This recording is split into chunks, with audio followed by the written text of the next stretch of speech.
What's going on, guys, and welcome back to Supper in a Can. We're back at Valdoro Chippy in the Trongy, and I'm joined this week by my very special guest, the problem himself, Mr. Chris Duncan. Welcome to the show. Now, without further ado, Chris, let's get a munch. Just ride with it, like, go and get live with it, but niggas don't like me because I'm nice with it.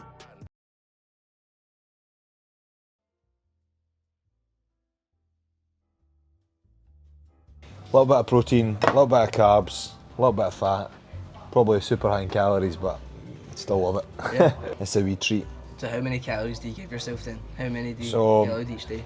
It depends if I'm dieting or not, but I'm roughly between 2,400 to 3,000 calories a day for maintenance, but if I'm dieting I'm usually about 2,000, 2,200 a day. So What is that, like, hard for you then, or what do you think you're normally, if you're not dieting, what are you normally putting down? I'm scoffing, I'm not tracking. For sure. Are we going salt and vinegar on it? Or are you? Of course, mate, Yeah, of course, you aye. You can do the honours. You are, for those who do not know, an professional MMA fighter for the UFC. Yep. Do you have any wee funny pre-match rituals? Before your match, are you doing anything? Anything you always do? So I wear my mother's pendant around my neck.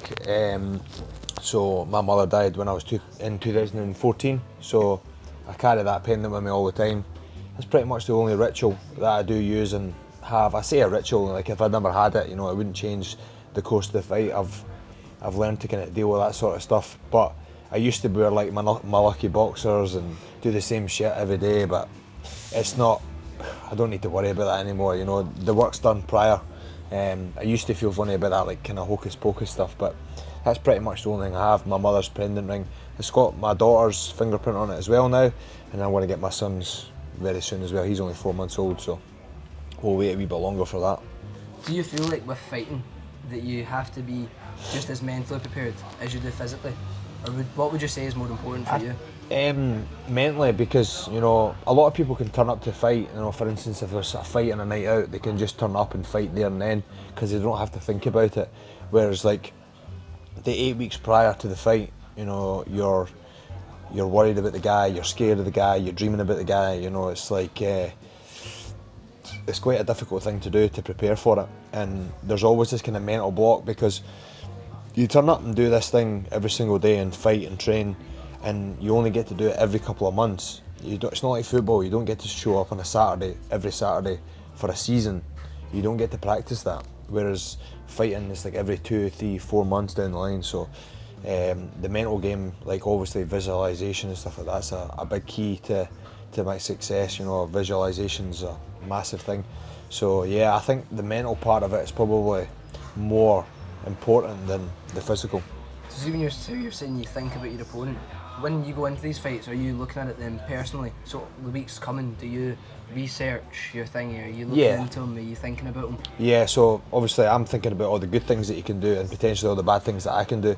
And you're always scared of embarrassment. Like, a fight's a fight. So like, it's not like football when you play a game and people go, I lost the game. It's because it's not a game, a fight's a fight. So it's the closest thing you can get to death. When we're going in there and fighting, you're literally trying to tap the guy out or knock him out. So it's simulating death, if you like. So it's the scariest, but it's the freest you'll ever feel. How is it you got into it then? Because I'd heard that you're fighting daft. You love fighting. Yep, I do.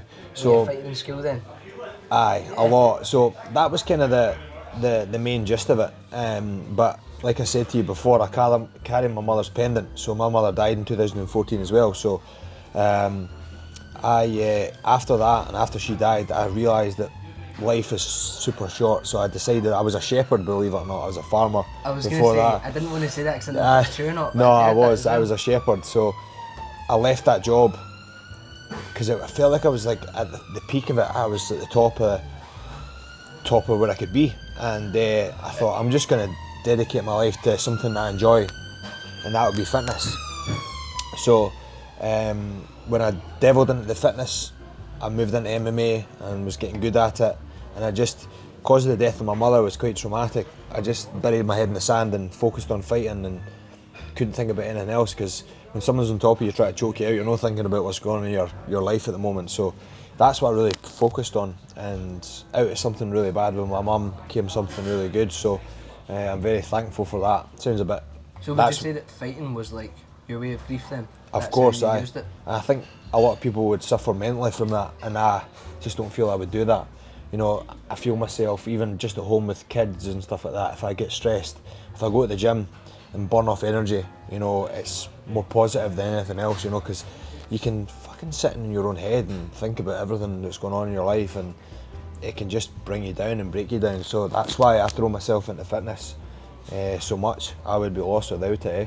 How did you then go into it then? So from when you knew that you wanted to leave the Shepherd and you wanted to take it serious, what was that first step? What did you have to then go and do? So first of all, I changed my job. So I was very lucky that a guy, Chris Crow, had given me a job in a supplement shop, and then I moved into the gym and started to PT, and then slowly but surely I kind of was more engrossed in the MMA and training, and then I started obviously getting half decent, had a good record at amateur, but the thing was, when I was an amateur, I was knocking everybody out in my area, and people wanted to come watch me fight, so I was making good coin. So like I would get ticket sales.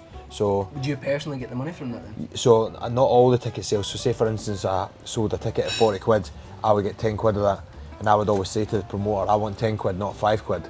So they give me 10 quid, and then say I would sell 120 tickets, so I've got like 1200 quid at the age of 19, 20, just for fighting. So I thought this was great. So I was always trying to put on a show and knock everybody out, and my record obviously shows that. Like I was knocking everybody out. 12-2, yeah. My record's been a bit up and down when I've moved into the UFC, but the talent has now got up, and I lost a couple of fights back and forth, so I was battling with some stuff mentally, like what you do, like we've talked about already. But I've conquered that now. I feel like I'm super confident, and I realise that sometimes when you turn up to the fight, everything's not perfect. You've just got to go in there and start fighting, eh? Because everybody thinks that when you're on that fight day, everything has to be perfect. I need to have the same boxers, like I said. I need to be on time. I need to do all the same things. It's just not the case. You just need to turn up and fight hard. You're not always going to feel your best, but you can always fight your best. So just, that's kind of my motto for that. That's some bars. I did that. Instagram caption. Exactly. So as a fighter, what do you think personally is your biggest flaw? Like My whether it's biggest in the flaw? ring or outside the ring, what do you think's one thing that it might not even be that you can control? You might not even be able to fix this flaw, but No, it's definitely, I know it, and I say it all the time, I'm my own biggest kryptonite. Like, I'm too tough for my own good. I took a fight, when I tried to get into Contender series, I took a fight, the fight got pulled, I tried to take another fight got pulled, so I cut weight too many times, and I'm too tough for my own good. Like, I went into fights injured, and so sometimes I've got to take a step back and realise, right, okay, I maybe just need to pull out now, because if I win, it's a great story, but if I lose, nobody cares. So that's like, mate, that's another thing as well. It's like you don't even think about the amount of use, especially in UFC, because that's you're punching each other and kicking each other, eh? So there's a lot of injuries to be made. So I found out that I'm my own kryptonite. So trying to like pull myself back sometimes is, I'm always going forward, so sometimes I need to come back a bit. Even with my jiu-jitsu as well, you know, it's like I'm always trying to move and progress, whereas sometimes the best step is to take a step back and go back to the position you're already in to kind of work back to that. So I'm learning that, and I'm getting better all the time. So on the 4th of August 2019, you won the UFL Lightweight Championship. Yep. How important was that for you at that stage of your career? Did that really put you on more of a map than what you were on already? Yes, so that was super important. Yeah, so that wasn't. I fought in that show twice. I was just trying to figure out what one it was. I actually, because I was training so hard and focusing on that fight so much, I actually forgot it was for a title. I ended up head kicking the guy and knocking him out, but that was my first professional title, and not long after that I was signed to fight on the Contender series, which then leads into the UFC. But winning titles and stuff like that is super important, because you get a shiny belt. Everybody loves shiny things, eh? So yeah, that's super important. I wish I had fought for more kind of local titles, but Before you went to the UFC? yeah, for sure, because everybody likes shiny belts. I won every amateur belt when I was in my amateur career. I was like some of my fights are not actually on my amateur record, but I'm like, Yeah, I was going to say, on the website I was looking at, I would have assumed that there was a lot more fights. yeah, so I think I was like 10-1 in that, but I think I was like 13-1. That's one thing if I ever was ever to go back, I would maybe try and win more professional titles before going to the UFC, but I'm in the UFC now and that's all that matters, eh? So that's like the Premier League, isn't it? It's 100%. the top. Who is your favourite Scottish fighter then? Robert Whiteford, Yeah. training partner of mine. I was it? training him this morning. He Did you is... smash him? Nah, Ah. Robert's the OG he of take the you? game. He's been battering me my whole career, eh? So I'm very lucky to have Robert by my side. You know, he's been there since day one. You know, I lost an amateur fight. That one that I was saying to you, I was like 13-1. He seen me lose that fight and realised that I had potential, and we ended up hitting it off and training and just being consistent, eh? We've been super consistent since day one. We've been training for over 10 years now, and we've hardly cancelled a session, so that's what it takes, you know what I mean? What about other UFC fighters then? Other than Scottish UFC fighters, who's your top three? My favourite fighter of all time is Donald Cerrone. He's retired now, Right. so he's my top one. Number one. Number one. Number two, Justin Gaethje, just because of his fighting style. And a guy I train with, the guy, yeah, you would have seen him before, and the guy I train with who recently kind of tapped into that was Dustin Poirier, and I train with him in the American Top Team. So when you're saying how you train in America, do you go, is that only for fight camps? Is that in Miami? Yeah. So I go to Fort Lauderdale, so it's American Top Team in Miami. Best gym in the world. Like if you type the best MMA gym in the world, that's what comes up. Oh, So that's where Jorge Masvidal trains, Moicano, Grant Dawson, all these guys that I train with. What about in Scotland then? Where are you training here? So I train just out of a gym. Me and Robert train in this gym called MXP. So we train Shout there. them out. I also train at the Grip House as well.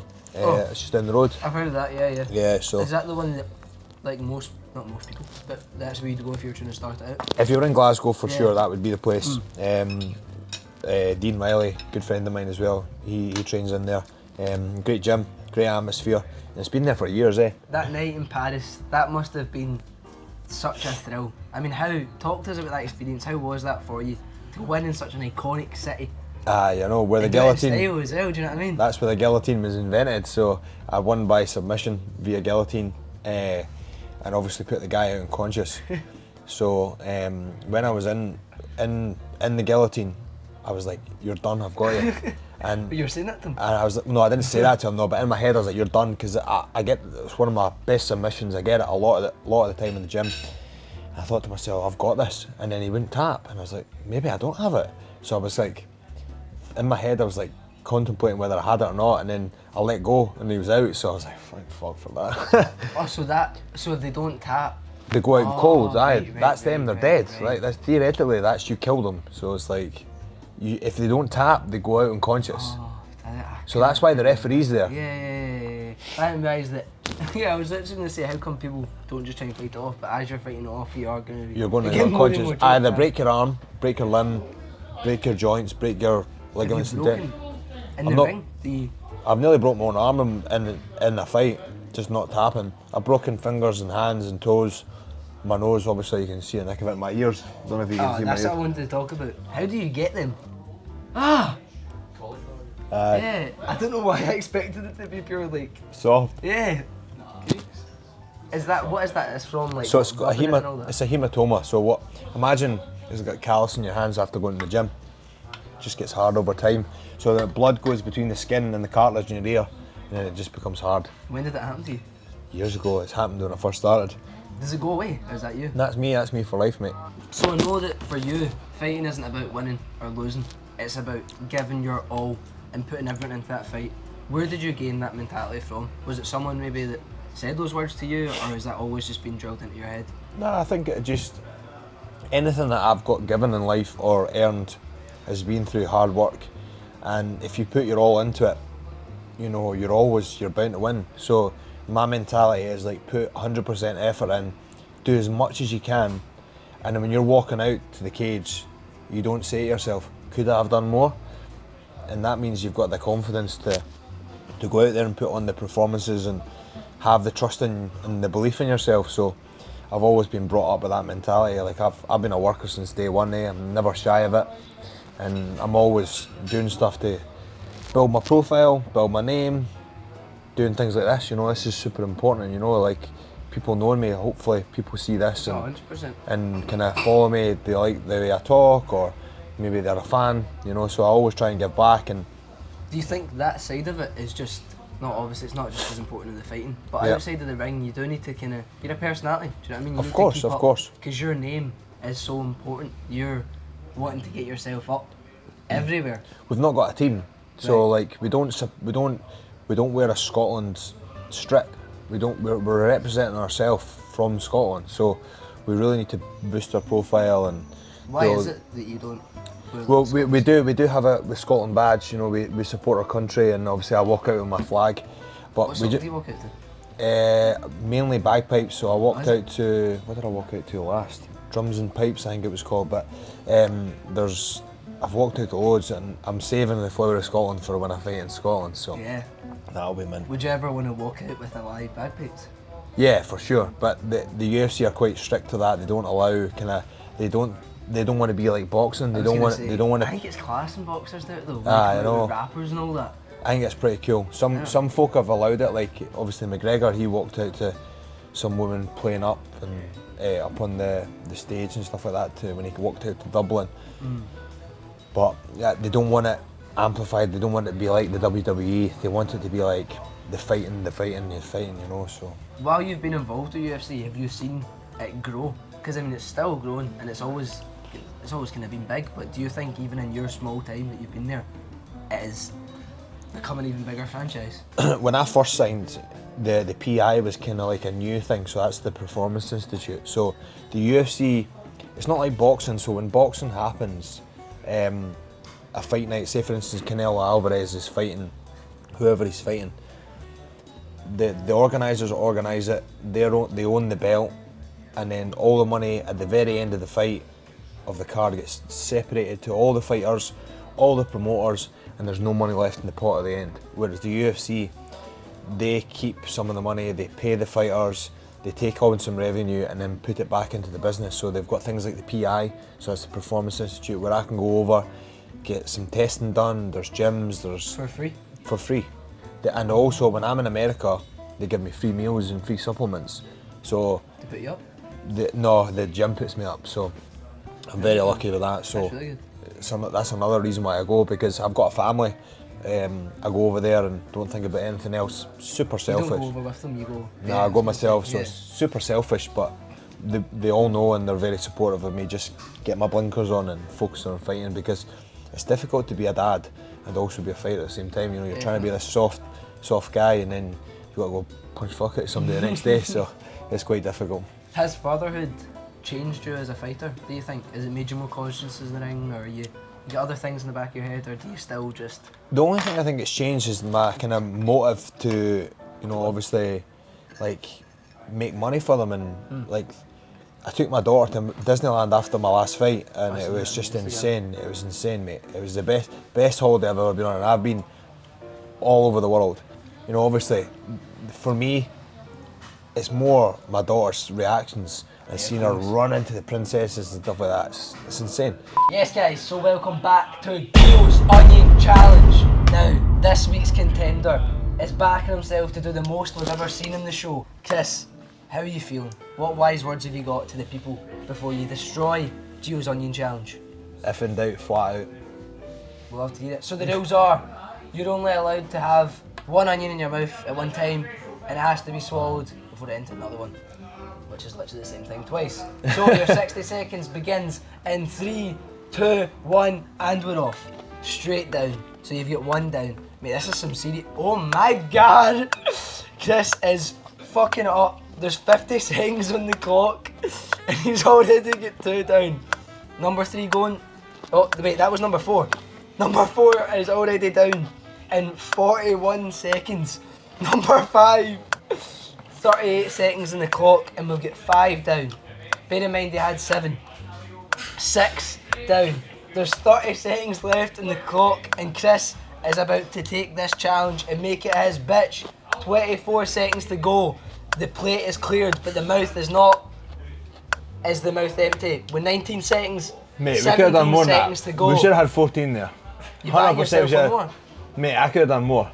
Okay, so we're continuing. 17 seconds on the clock, Tell me. and we're off. A reload. Chris fucked up 7 and then went, I want 4 more. Oh my gosh. 9. 8 seconds down on the clock. 5 seconds to go. Is he gonna get 11?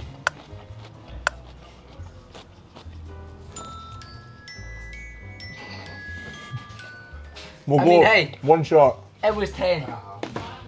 Fair 10's enough. a good number, eh? The That's what- leaderboard has been taken over. I think we might need to put a wee bit of a gap between first and second That's, because that um, is... That's how athletes do it. Have you had an athlete on yet? No. Nah. See, that's it. So Real what have you got to athletes. say for next week's opponent? If in doubt, flat out. I'm going to spew though. Turn the episode, Giovanni. I can feel like going like this. So another one I want to ask you, because I know you've met him personally. What's Mr. White like? What is Dana Boy as a person? He won't be watching, so you can shit talk him. No, I wish I could shit talk him. You know, it's I know a lot of people try and shit talk him and try and get some clickbait off him, but the experiences that I've had with Dana White has been nothing but good. One of my fights when I was trying to get into the UFC, it got cancelled. So In LA? no, Vegas? this was in Vegas. So it got cancelled. It got cancelled on the day. So we went to the fight night just to watch the fights anyway. He was going to the toilet and I shouted him over. And I told him about the situation. He's like, I didn't even know. And then he's like, I'll get you a fight. So we spoke to the matchmaker. He said, we're going to try and get you a fight on Friday. So keep the weight down. We'll try and get you fighting. That got cancelled. 10 days time I got another fight. I lost that fight, but like I said, gained a lot. I knew I was my own kryptonite. And he came through the back after the fight. He stopped the full show, came through at the back, sat me down and said, listen, we really appreciate what you've done. You went out of your way to try and get yourself a fight and trying to get there. Because it was my dream. Like, if there was anything I thought about in life was to get to the UFC, that was the only thing I thought about. And he said, you did everything you possibly could. So go home, get a fight and win and come back. Because you need to be on a winning record to get signed to the Contender series. So I did that, and true to his word, as soon as I won, I sent the fight to my manager. He sent it to him and he says, is he available this date? And I said yes, and here we are. It's just so mad that it's just like that. Do you know what I mean? That's the turnover. It doesn't feel like that, but it's quite hard, especially with, you know, like money and stress, and because it doesn't pay well. Like when you first start, like I never got paid until I was like 4 fights deep into my career. So money is a huge issue, but potentially, you know, there's a lot of big businesses out here. You know, Iron Brew, yeah, and then across the road, Rock and Roll Tattoo Studio are now sponsoring me, so a wee shout out to them. They're right across the road, exactly. You know eh? where to go. Aye, so you said obviously about Vegas and losing in the Contender series. Did that then make you the hungriest that you'd been to go to the UFC? Was that like the stage where it was like, right, cool, I actually think this is happening. This is what I need to do. Yeah, so losing, you know, everybody seen that I got my shot, and there was a bit of hype behind me, and I lost. So I was more in the back of my mind thinking to myself, these people don't think I'm worthy of the UFC, so I was going to show them differently. So I fucking put the work in, you know, and trained really hard, and then obviously got that super viral knockout that's at the top of my Instagram feed, you know, knocking that guy out. Like, that's probably When you search up your name, that's what comes up. the biggest knockout in Contender series history, other than Sean O'Malley, but that's only because We're going to put this clip in after we're talking about it. Our That's- editor James will cook for us. it's called the left right good night. Look at those uppercuts. I had it in my mind that I wanted to win in a certain way. Do you do that? Is that like a thing? Yeah, you do? so visualisation, like I talked to you about, so I'd obviously visualised this big plan in my head and realised that plan A wasn't working, so I had to change it. So he was just marching me down and closing me down and hitting me with a lot of shots. So I had to get, in my head I went, I need to get respect back from him. He wasn't scared of any of my punches or any of my attacks, so I said to myself, I need to get my respect back. So I made sure I had my head offline and I hit him with a 1-2, and obviously that put him out fucking cold, so I sent him into Star Trek with that. So That's like one of my mates, Dave, you know, he calls this one Chris Duncan sleeping tablet, because anytime it touches somebody's chin, it's going out, like, you know. So it was 1 minute 40, so I can't really talk about it. It was it was quite a quick fight. Well, Chris, if they're wanting to find you, if they're wanting to watch your clips, where are you? What's your ads? It's the Problem 155 on Instagram, under here.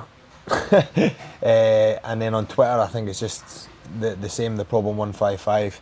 So if anybody, and I've also got a YouTube channel that I've not got much on, but I've got some things on there. So if you ever want to look me up, I'm there. Well, Chris, my man, thank you very Pleasure. much. Thank you. Thanks for having me on. Guys, we'll see you next week. Just ride with it, like, go and get live with it. Niggas don't like me cause I'm nice with it. And the girl gets hyped to it, neck deep in when